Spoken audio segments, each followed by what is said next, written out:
It is Friday, June 5th, 2020, and this is not your usual quick shot of news and whiskey.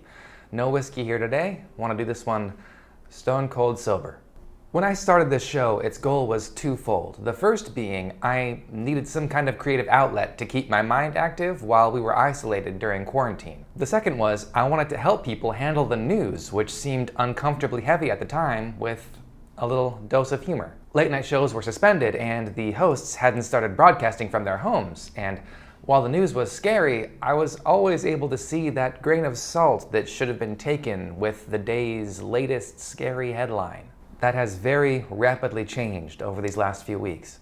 Being in quarantine for these past few months has made us sit in isolation and introspection, and made us as a society very aware of the things that make us uncomfortable. We no longer have those distractions of everyday life to divide our attention. We don't have to complain about our commute to work because there is no more commute. We just walk out to our makeshift workstation that conveniently faces a few windows for more flattering light on Zoom calls. And on many cases, that commute, it's now gone forever. Those businesses have closed. And while things seemed disastrous over the past few months, they never turned toward actual disaster. There's a response team for COVID-19, and while it's still claimed way too many lives, there are people out there diligently working on this. And as a society, we knew that. We knew that it wasn't being neglected.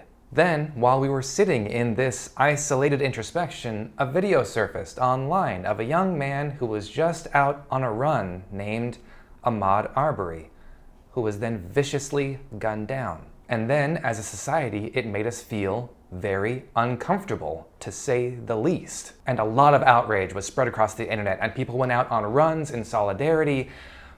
But then that feeling started creeping in that is related to that feeling we have with COVID, that someone's working on this. This isn't being neglected. But then it happened again, and again, and again.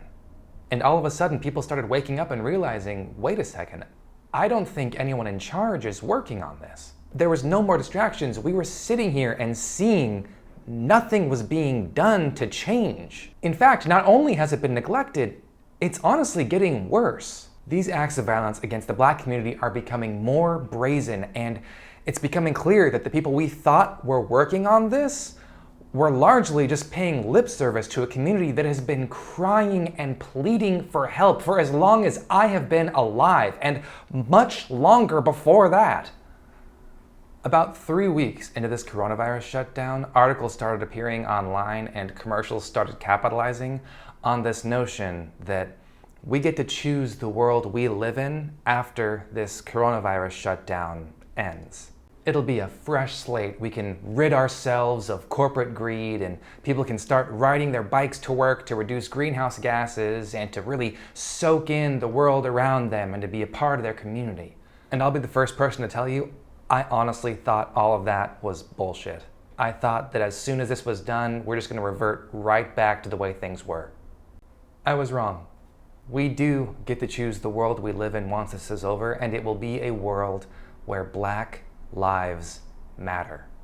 Keep fighting for justice. Keep shouting for change. I see you, I hear you, and I stand with you. Let's make this country a better place for everyone who lives here. And that is all I've got for you today, my friends. I hope that you have a good weekend. We'll see you back here next week. And until then, no justice, no peace.